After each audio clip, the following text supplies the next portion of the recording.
still have a knocking noise going on. You can see a little bit of the same rhythm in the tensioner on the drive belt. This friction wheel assembly has been replaced and is functioning. You can feel the knock and change a little bit of the pitch by securing this plastic covering on the friction wheel. You can feel the rhythmic situation that's there.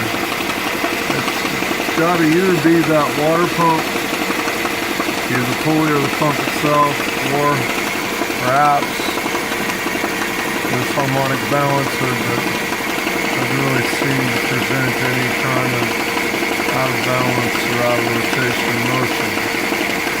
So, I'm a little stumped.